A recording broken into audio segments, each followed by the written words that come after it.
बिस्मिल्लाहिर्रहमानिर्रहीम। अस्सलाम वालेकुम डियर स्टूडेंट्स। आज के लेक्चर में हम बात करेंगे उन फैक्टर्स की जो SN2 रिएक्शंस को जो है वो अफेक्ट करते हैं। और लास्ट लेक्चर में हमने डिटेल से डिस्कस किया था उनके इंट्रोडक्शन के बारे में, SN2 रिएक्शन के बारे में, उसके मैकेनिज़्म के बारे में। तो अब हम जो है वो फैक्टर्स की बात करते हैं। तो फैक्टर्स अफेक्टिंग SN2 रिएक्शंस, बहुत सारे फैक्टर्स इसमें कंट्रीब्यूट करते हैं। तो हम सबसे पहले जो फैक्टर है वो है द लीविंग ग्रुप।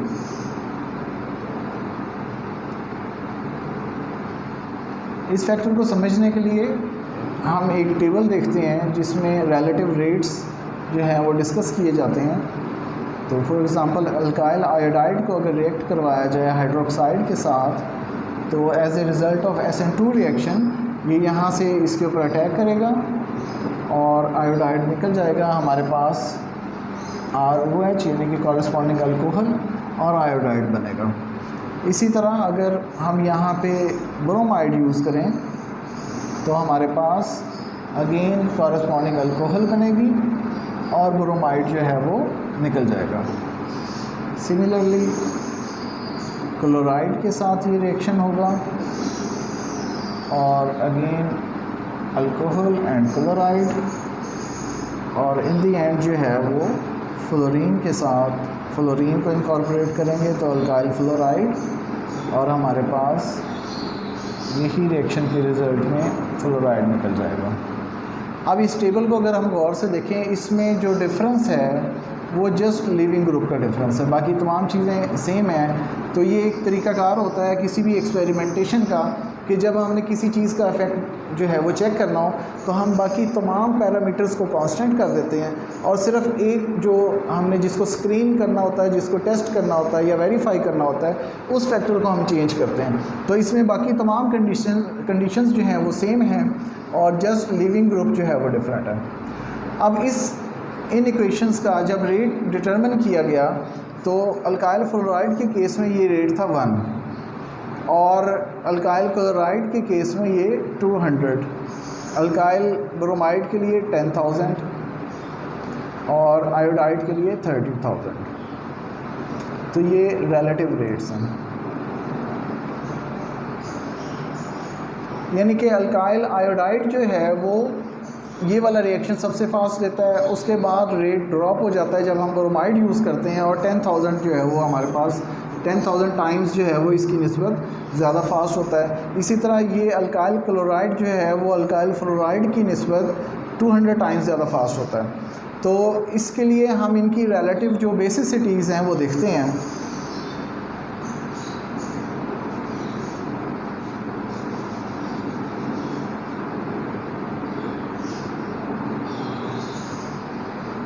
इसमें हमारे पास सबसे स्ट्रॉन्ग बेस है fluoride, then chloride, then bromide, then iodide.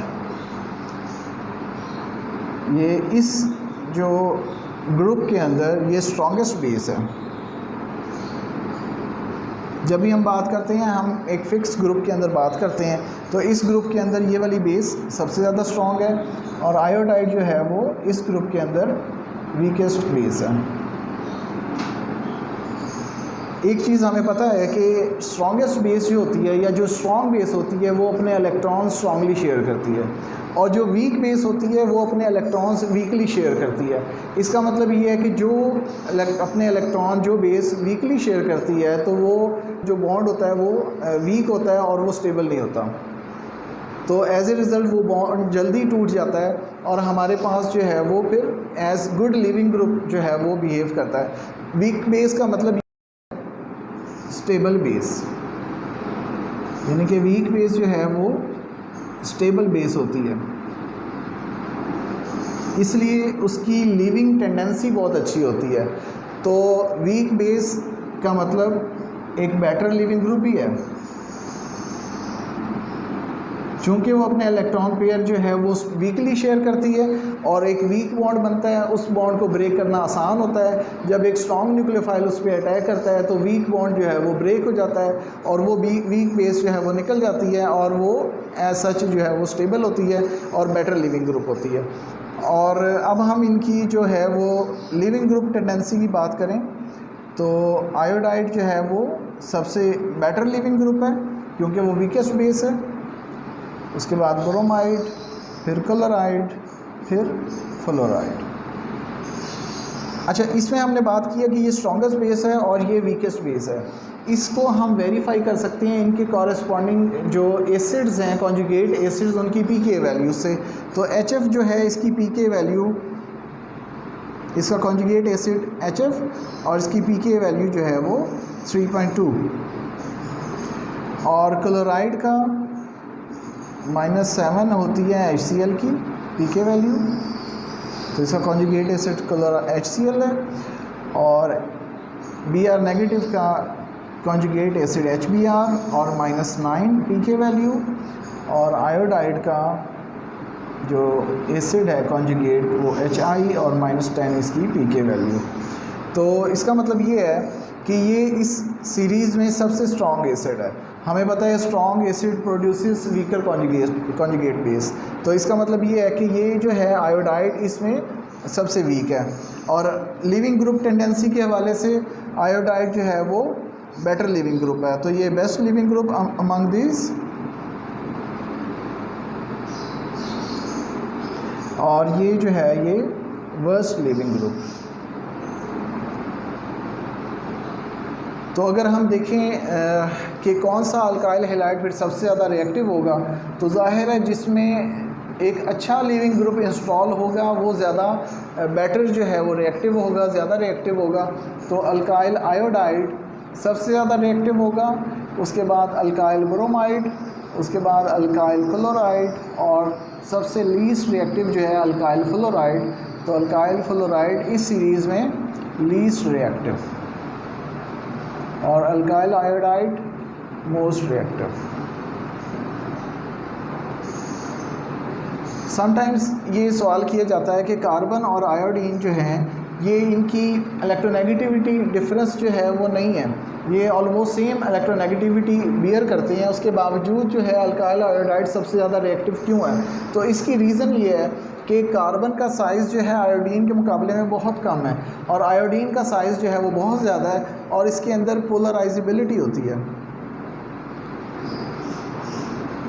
तो उसकी वजह से ये जो इलेक्ट्रॉन्स हैं ये उसके ऊपर ज़्यादा इजीली स्टे कर सकते हैं, ये अपने ऊपर इलेक्ट्रॉन्स को ज़्यादा इजीली बियर कर सकता है। इसलिए जब हम रिएक्ट करवाते हैं तो अल्काइल आयोडाइड इन तमाम के मुकाबले में सबसे बेहतर जो है वो रिएक्ट करता है। और हमने ये फिर देख लिया कि लिविंग ग्रुप में जो वीक बेस होगा वो बेटर लिविंग ग्रुप होगा, जो स्ट्रॉन्ग बेस होगा वो पुअर लिविंग ग्रुप होगा। तो इसलिए ये जब हम कंपेयर करते हैं SN2 रिएक्शन के अंदर तो हमने देखना होता है कि कौन सा ग्रुप जो है वो कम बेसिक है, कौन सा ज़्यादा बेसिक है। ज़्यादा बेसिक स्टे करता है, वीकर बेस जो होती है वो सिस्टम से बेटर लिविंग ग्रुप के तौर पे निकल जाता है। अब हम इसके बाद नेक्स्ट इफेक्ट देखते हैं।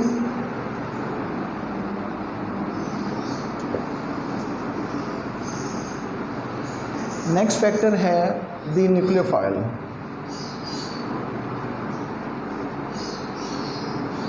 न्यूक्लियोफाइल की नेचर जो है वो बहुत ज़्यादा अफेक्ट करती है SN2 रिएक्शन की आउटपुट में। तो सबसे पहले हमें ये समझने की ज़रूरत है कि strong base is strong nucleophile.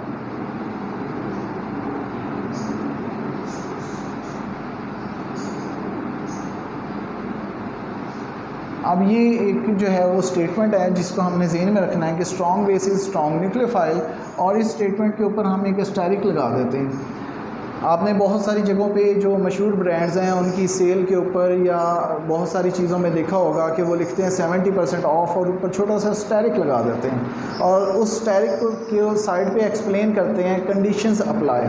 इसका मतलब ये है कि जो साइंस की हर स्टेटमेंट है मैं समझता हूँ उसके ऊपर एक स्टेरिक मौजूद है, यानी कि कंडीशंस जो हैं वो अप्लाई होती हैं कि एक गिवन सेट ऑफ कंडीशंस के अंदर हमारे पास वो वाली स्टेटमेंट 100% करेक्ट रिज़ल्ट देती है। लेकिन अगर हम कंडीशंस को चेंज कर दें तो एज ए रिज़ल्ट उस रिएक्शन की आउटपुट भी चेंज हो जाती है। तो इसलिए generally strong base is strong nucleophile, but there are exceptions also. लेकिन हम जो है आप देखेंगे कि बेस और न्यूक्लियोफाइल होते क्या हैं।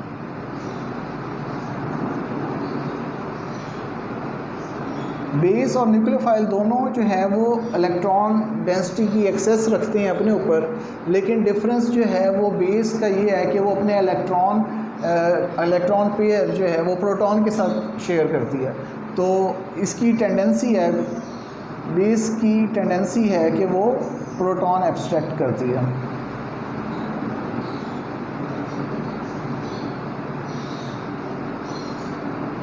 एब्स्ट्रैक्ट्स प्रोटॉन, जबकि न्यूक्लियोफाइल जो है वो इलेक्ट्रॉन डेफिशिएंट सेंटर पे अटैक करता है।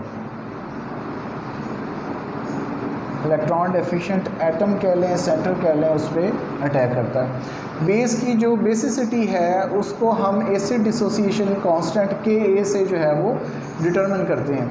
Ka बताता है हमें कि किसी बेस के कॉन्जुगेट एसिड की टेंडेंसी कितनी है कि वो प्रोटॉन लूज़ कर दे, कि वो कितनी क्विकली प्रोटॉन लूज़ करता है, वो उस बेस के कॉन्जुगेट एसिड की जो टेंडेंसी है वो हमें इससे पता लगती है। जबकि न्यूक्लियोफाइल जो है इसको हम रेट कांस्टेंट से डिटरमिन करते हैं, न्यूक्लियोफिलिसिटी K, तो उसके लिए रेट कांस्टेंट K जो है वो इस्तेमाल होता है। तो चूंकि हमने कहा है कि स्ट्रॉन्ग बेस और स्ट्रॉन्ग न्यूक्लियोफाइल का आपस में डायरेक्ट रिलेशन है, कि जो बेस स्ट्रॉन्ग होगी, जैसे मैंने अपने अभी थोड़ी देर पहले बताया कि स्ट्रॉन्ग बेस जो है वो अपने इलेक्ट्रॉन स्ट्रॉन्गली शेयर करती है, इसलिए हमें पता होना चाहिए कि बेसिस स्ट्रॉन्ग बेसिस जो हैं वो कैसे डिटरमिन करते हैं। फॉर एग्ज़ाम्पल हमारे पास कार्बन, नाइट्रोजन, ऑक्सीजन और फ्लोरीन है, ये सेम पीरियड से बिलोंग करते हैं पीरियोडिक टेबल के अंदर। तो इनके conjugate acid CH4, NH3, H2O और HFN, और इनका एटॉमिक साइज़ ऑलमोस्ट सेम है, सेम एटॉमिक साइज़। तो जब एटॉमिक साइज़ सेम हो तो हम ये फार्मूला अज्यूम करते हैं कि जो सबसे ज़्यादा इलेक्ट्रोनेगेटिव एटम है वो वाली स्पीशीज़ जो है वो सबसे ज़्यादा एसिडिक होगी। इसको हम वेरीफाई इसकी pK वैल्यू से करते हैं। ये 3.2 है, ये 15.7, ये ऑलमोस्ट 35, ये ऑलमोस्ट 50। और इनकी जो कॉन्जुगेट बेसिस हैं CH3 negative, NH2 negative, OH negative, F negative. तो चूँकि ये सबसे स्ट्रॉन्ग एसिड है यहाँ पे, तो इसका मतलब इसकी बेस सबसे वीक होगी। तो सबसे ज़्यादा स्ट्रॉन्ग बेस जो है वो CH3 negative, then NH2 negative, then OH negative, then F negative. तो ये हमारे पास स्ट्रॉन्गेस्ट बेस।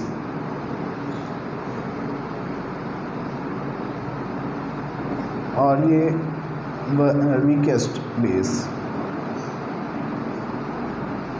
अब चूंकि हम कह चुके हैं कि strong base is strong nucleophile, तो जब एटॉमिक साइज़ जो है वो सेम होगा तो उसके कॉन्जुगेट एसिड को हम देखेंगे, उस लिहाज से बेसिसिटी जो है वो हम डिटरमिन कर लेंगे, बेस स्ट्रेंथ जो है। तो यहाँ पे हमारे पास सबसे बेहतर न्यूक्लियोफाइल जो है वो CH3 नेगेटिव होगा।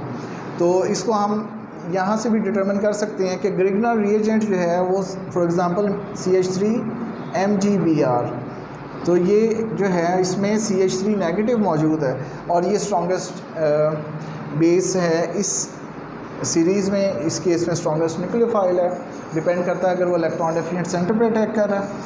तो अगर हमारे पास सेम एटॉमिक साइज़ के एटम्स होंगे या सेम एटम होगा, तो फॉर एग्ज़ाम्पल OH नेगेटिव है तो ये ज़्यादा न्यूक्लियोफिलिक होगा कॉरस्पॉन्डिंग न्यूट्रल एटम की निस्बत।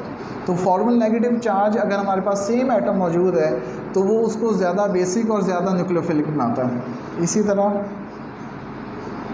अगर नाइट्रोजन अटैकिंग एटम है तो उसके ऊपर नेगेटिव चार्ज है तो ये ज़्यादा स्ट्रॉन्ग न्यूक्लियोफाइल होगा एज़ कंपेयर टू न्यूट्रल जो है वो अमाइन, इथाइल अमाइन। और इसी तरह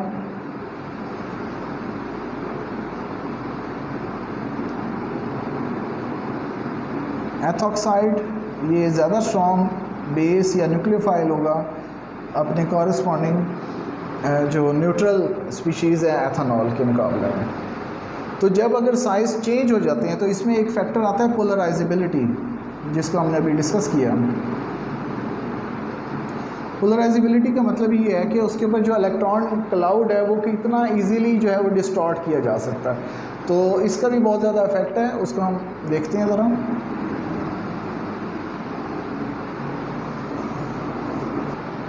फॉर एग्ज़ाम्पल हम कंपेयर करते हैं आयोडाइड को जिसका एक लार्जर साइज़ है, और फ्लोराइड को जिसका साइज़ स्मॉल है, और इसको रिएक्ट करवाते हैं अल्काइल हैलाइड के साथ।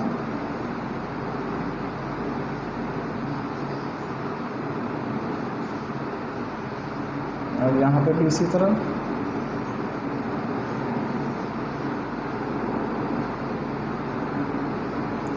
अब पोलराइजेबिलिटी का मतलब ये है कि ये जो इलेक्ट्रॉन क्लाउड है आयोडाइड के अराउंड, ये इजीली डिस्टॉर्ट हो सकता है। यानी कि अगर यहाँ पे कोई पार्शियल पॉजिटिव करैक्टर मौजूद है तो ये इलेक्ट्रॉन्स उसकी तरफ जा सकते हैं।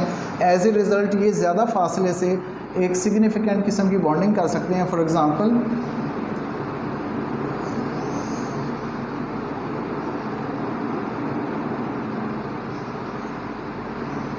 ये ज़्यादा डिस्टेंस से ग्रेटर बॉन्डिंग जो है इसके साथ कर सकते हैं। तो उसके रिज़ल्ट में हमारे पास जो है यहाँ पे ग्रेटर बॉन्डिंग इंटरेक्शन जो है वो बन सकता है, जबकि फ्लोराइड के केस में ये डिस्टेंस, ज़्यादा डिस्टेंस से ये काम जो है वो नहीं कर सकता। तो यहाँ पे इतनी बॉन्डिंग नहीं होगी जितनी जो है वो आयोडाइड के केस में होगी। तो आयोडाइड में चूँकि पोलराइजेबिलिटी जो है उसकी प्रेजेंस मौजूद है, तो ग्रेटर साइज़ होने की वजह से उनके जो इलेक्ट्रॉन्स हैं वो टाइटली हेल्ड नहीं होते। एज ए रिज़ल्ट वो ग्रेटर बॉन्डिंग इंटरेक्शन क्रिएट कर सकते हैं और बेटर न्यूक्लियोफाइल हो सकते हैं। लेकिन ये ज़रूरी भी नहीं है, डिपेंड करता है कि रिएक्शन कंडीशंस क्या हैं।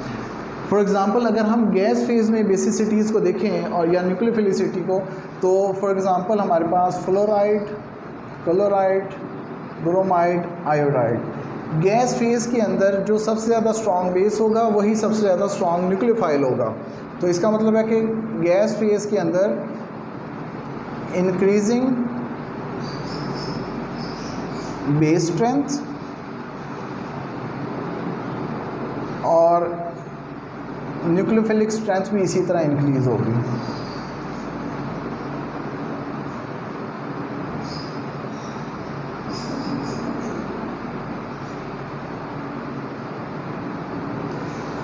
तो ये है गैस फेज़। गैस फेज़ का मतलब ये है कि यहाँ पे कोई दूसरा जो मीडियम मौजूद नहीं है। जैसा कि इस तरह होता है कि हम जो है वो नॉन पोलर या पोलर सॉल्वेंट यूज़ करें तो उन दोनों का अफेक्ट होता है इनके ऊपर। गैस फेज़ में ऐसा कोई इफेक्ट प्रेजेंट नहीं है। तो एज ए रिज़ल्ट अगर ये फ्लोराइड है तो ये चूँकि इस केस में सबसे ज़्यादा स्ट्रॉन्ग बेस है, तो गैस फेज़ के अंदर ये सबसे ज़्यादा स्ट्रॉन्ग न्यूक्लियोफाइल भी होगा। और फ्लोराइड के मुकाबले में आयोडाइड की बेस स्ट्रेंथ बहुत कम है। As a result gas phase के अंदर ये पुअर न्यूक्लियोफाइल होगा। लेकिन अगर हम प्रोटिक सॉल्वेंट यूज़ करें, इसकी डिटेल हम फर्दर पढ़ेंगे भी सही, तो इसके केस में आयोडाइड जो है वो ज़्यादा रिएक्टिव होगा। ये increasing nucleophilic strength in protic solvent, यानी कि प्रोटिक सॉल्वेंट के अंदर न्यूक्लियोफिलिसिटी का ऑर्डर जो है वो इन्वर्ट हो जाएगा, और गैस फेज़ के अंदर न्यूक्लियोफिलिसिटी का ऑर्डर जो है वो दूसरा होगा, यानी कि वो मैच करेगा strong base would be strong nucleophile. तो ये था न्यूक्लियोफाइल का इफेक्ट। अब हम डिस्कस करेंगे सॉल्वेंट इफेक्ट। ओके, नेक्स्ट जो इफेक्ट है वो है इफेक्ट ऑफ सॉल्वेंट।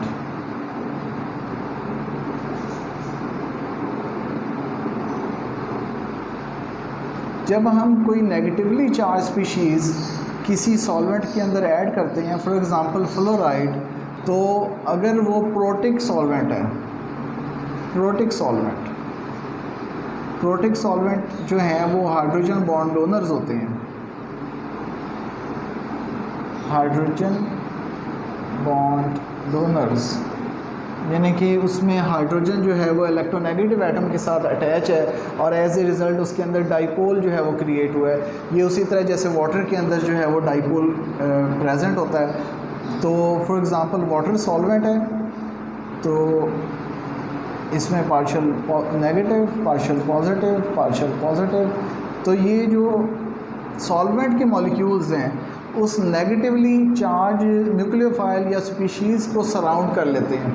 तो एज ए रिज़ल्ट हमारे पास आयन डाइपोल इंटरेक्शन होता है।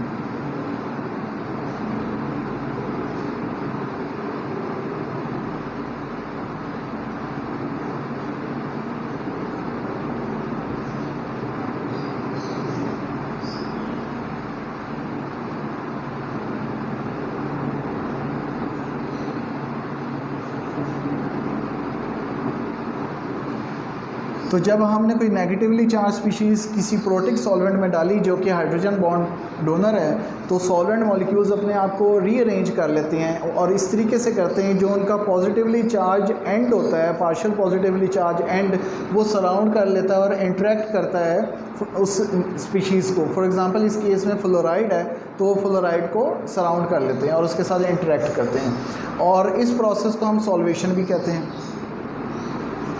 सॉल्वेशन वो प्रोसेस है जिसमें सॉल्वेंट मॉलिक्यूल्स सराउंड करते हैं और इंटरेक्ट करते हैं विद सॉल्यूट। तो इसमें फ्लोराइड हमने ऐड किया एज न्यूक्लियोफाइल और सॉल्वेंट ने उसको जो है वो सराउंड कर लिया है, और इस सराउंड करने से इसकी जो न्यूक्लियोफिलिसिटी है वो अब मास्क हो चुकी है, ये अब इलेक्ट्रोफाइल के ऊपर ज़्यादा एफिशिएंटली अटैक नहीं कर सकता।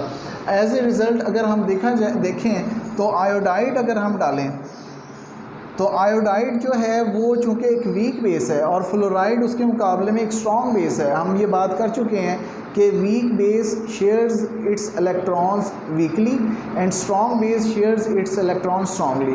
तो स्ट्रॉन्ग शेयरिंग से स्ट्रॉन्ग बॉन्ड बनता है और वीक शेयरिंग से वीक बॉन्ड बनता है। तो अगर फ्लोराइड इनके साथ जो है वो इंटरेक्ट करेगी तो ये स्ट्रॉन्गली इंटरेक्ट करेगी क्योंकि बाय नेचर स्ट्रॉन्ग बेस है इसके कंपैरिजन में, और आयोडाइड इन मॉलिक्यूल्स के साथ वीकली इंटरेक्ट करेगी।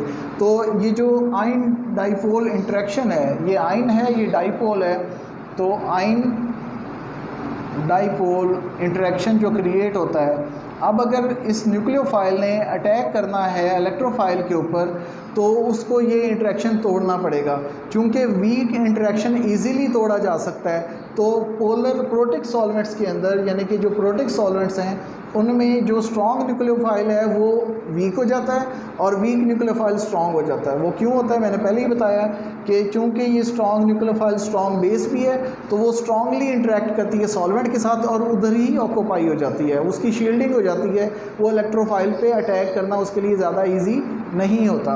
जबकि कंपैरिजन में आयोडाइड जो है ये वीक बेस है, वीक न्यूक्लियोफाइल भी है, लेकिन चूँकि स्ट्रॉन्गर बेस ऑक्यूपाइड है तो वीक बेस इतनी ज़्यादा ऑक्यूपाइड नहीं है, वो वीकली इंटरेक्ट करती है। इस आयन डाइपोल जो इंटरेक्शन है ये इसका वीक होता है और ये इलेक्ट्रोफाइल के ऊपर ज़्यादा आसानी से इंटरेक्ट कर सकती है, अटैक कर सकती है। तो फॉर एग्ज़ाम्पल अगर हम कंपेयर करें एक रिएक्शन के अंदर जिसमें हमने आयोडाइड और फ्लोराइड को यूज़ करना है एज न्यूक्लियोफाइल, इनका हम रिएक्शन कराते हैं किसी अल्काइल हैलाइड के साथ, तो एज ए रिज़ल्ट चूँकि फ्लोराइड सॉल्वेंट के साथ ज़्यादा ऑक्यूपाइड है, आयोडाइड सॉल्वेंट मॉलिक्यूल्स के साथ लेस ऑक्यूपाइड है, और आयोडाइड का जो इंटरेक्शन है आयन डाइपोल इंटरेक्शन वो वीक है, तो ये इजीली इसके ऊपर अटैक करेगी और हमारे पास अल्काइल आयोडाइड बन जाएगा। तो सॉल्वेंट जो है ये बड़ा सिग्निफिकेंटली इफ़ेक्ट करता है अगर हम प्रोटिक सॉल्वेंट यूज़ करते हैं। जैसे हमने पिछले न्यूक्लियोफाइल वाले इफ़ेक्ट में बात की थी कि गैस फेज़ के अंदर, तो अगर सॉल्वेंट्स की बात करें तो हमारे पास नॉन पोलर सॉल्वेंट्स मौजूद हैं। नॉन पोलर सॉल्वेंट्स जो हैं उसका मतलब ये है कि ऐसे सॉल्वेंट जिसमें कोई पोलैरिटी मौजूद नहीं है, फॉर एग्ज़ाम्पल एनहेक्सेन। तो अगर नॉन पोलर सॉल्वेंट्स में ये आयंस जो हैं ये डिज़ोल्व हो सकते होते तो फिर स्ट्रॉन्ग बेस उस केस में स्ट्रॉन्ग न्यूक्लियोफाइल ही रहता, जबकि प्रोटिक सॉल्वेंट के केस में स्ट्रॉन्ग बेस स्ट्रॉन्ग न्यूक्लियोफाइल नहीं रह सकता क्योंकि वो सॉल्वेंट के साथ ज़्यादा स्ट्रॉन्गली इंटरेक्ट कर लेता है। तो चूँकि नॉन पोलर सॉल्वेंट्स में ये आयंस डिज़ोल्व नहीं हो सकते इसलिए हमें पोलर सॉल्वेंट यूज़ करने पड़ते हैं। और ये डिज़ोल्व क्यों नहीं होते? क्योंकि ये नॉन पोलर है, ये पोलर या आयनिक है, तो हम ये जानते हैं कि लाइक डिज़ोल्व्स लाइक वाइज, तो इसलिए हमें पोलर सॉल्वेंट्स यूज़ करने पड़ते हैं इन रिएक्शंस के लिए। तो हम ऐसा फिर सॉल्वेंट यूज़ करते हैं फॉर एग्ज़ाम्पल जिसमें ये वाला केस ना हो, जिसमें ये हाइड्रोजन बॉन्ड डोनर्स जो हैं वो ना मौजूद हों। तो फॉर एग्ज़ाम्पल वो वाले हमारे पास जो सॉल्वेंट्स हैं वो डाईमिथाइल सल्फोक्साइड, या डाईमिथाइल फॉर्मामाइड, ये CH3 और यहाँ पे फॉर्माइल ग्रुप। अब यहाँ पे देखें तो पार्शियल पॉजिटिव अंदर वाली साइड पे है, यहाँ पे पार्शियल पॉजिटिव अंदर है, पार्शियल नेगेटिव बाहर है। तो चूँकि पॉजिटिव जो साइड है वो अंदर की तरफ है, तो इसलिए इसको जो पॉजिटिव चार्ज है इसको इसके साथ जो इंटरेक्ट करना है वो इतना इजी नहीं है। जो ओपन साइड है वो पार्शियल नेगेटिव है। तो एज ए रिज़ल्ट अगर हम डाईमिथाइल सल्फोक्साइड और डाईमिथाइल फॉर्मामाइड यूज़ करते हैं, उनके अंदर जो हमारा रैशनल है कि strong base is strong nucleophile, वो वैसा ही रहेगा। लेकिन अगर हम प्रोटिक सॉल्वेंट यूज़ करते हैं जो कि किसी इनकमिंग न्यूक्लियोफाइल को जो है वो उसके साथ इंट्रैक्शन क्रिएट कर सकते हैं, तो वो उसकी न्यूक्लियोफिलिसिटी को मास्क कर देंगे। उस केस में जो स्ट्रॉन्ग न्यूक्लियोफाइल है, चूँकि स्ट्रॉन्ग बेस भी है, तो वो सॉल्वेंट के साथ इंटरेक्शन में बिजी हो जाएगा, और वीक जो न्यूक्लियोफाइल है या वीक बेस है वो सॉल्वेंट के साथ वीक इंटरेक्ट करेगा, और एज ए रिज़ल्ट उसके लिए ज़्यादा आसान होगा उस वीक इंटरेक्शन को तोड़ के अल्काइल हैलाइड्स के साथ रिएक्ट करना। तो एज ए रिज़ल्ट जो प्रोटिक सॉल्वेंट्स हैं वो एक अच्छे न्यूक्लियोफाइल को वीक न्यूक्लियोफाइल में कन्वर्ट कर देते हैं, और जो वीक न्यूक्लियोफाइल होता है उसको बेटर न्यूक्लियोफाइल में कन्वर्ट कर देते हैं। तो ये इफ़ेक्ट ऑफ सॉल्वेंट। तो आई होप जो है ये क्लियर हो गया होगा आपको। तो नेक्स्ट जो इफ़ेक्ट है वो स्टेरिक इफ़ेक्ट है।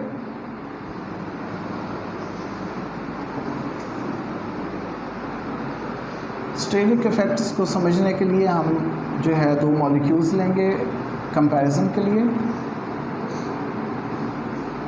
फॉर एग्ज़ाम्पल हमारे पास एथेनॉल है, और हम जानते हैं कि एथेनॉल की जो पीके वैल्यू है वो 15.9 है, और कंपैरिजन में हमारे पास टर्शी ब्यूटाइल अल्कोहल है जिसकी पीके वैल्यू 18 है।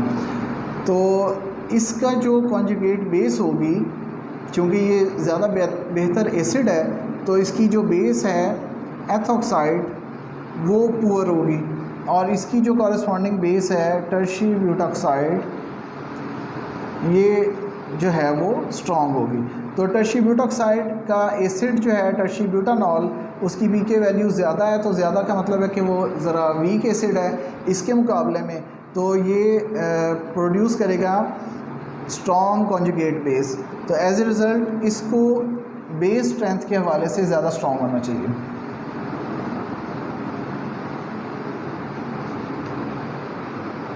तो पीके वैल्यू चूँकि इसकी ज़्यादा है टर्शी ब्यूटानॉल की, तो ये स्ट्रॉन्गर कॉन्जुगेट बेस प्रोड्यूस करेगा। इसकी पीके वैल्यू कम है, इसका मतलब ये है कि ये स्ट्रॉन्गर एसिड है और इसकी जो कॉन्जुगेट बेस है वो वीकर होगी। तो बेस स्ट्रेंथ के हिसाब से देखा जाए टर्शी ब्यूटॉक्साइड जो है वो एथॉक्साइड की निस्बत ज़्यादा जो है वो स्ट्रॉन्ग बेस है। लेकिन अगर हम न्यूक्लियोफिलिक स्ट्रेंथ देखें,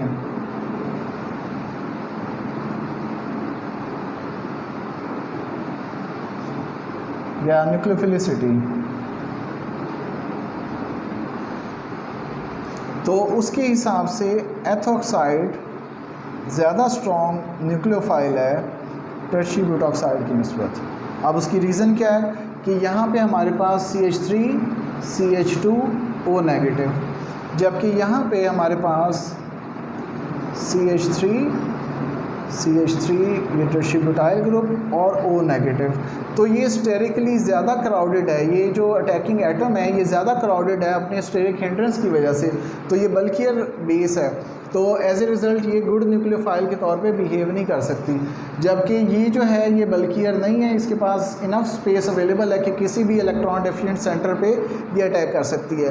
तो हमारे पास स्टेरिक इफेक्ट की वजह से जो कि स्ट्रॉन्ग बेस है वो भी कन्वर्ट हो जाती है एक वीकर न्यूक्लियोफाइल में। तो हम जानते हैं strong base is strong nucleophile, लेकिन स्टेरिक इफेक्ट जो है वो इन्फ्लुएंस करते हैं। एज ए रिज़ल्ट जो बल्कियर मॉलिक्यूल्स वाली बेसिस हैं वो स्ट्रॉन्ग न्यूक्लियोफाइल के तौर पे रिएक्ट नहीं करती, और जो दूसरी बेसिस हैं जो बल्कियर नहीं हैं वो ज़्यादा बेहतर न्यूक्लियोफाइल के तौर पे बिहेव करती हैं। तो आई होप जो है ये आपको क्लियर हो गया होगा। तो इस तमाम लेक्चर में अगर कोई कन्फ्यूजन हो या क्वेश्चन हो तो आप इनबॉक्स कर सकते हैं। Thank you. अस्सलाम वालेकुम।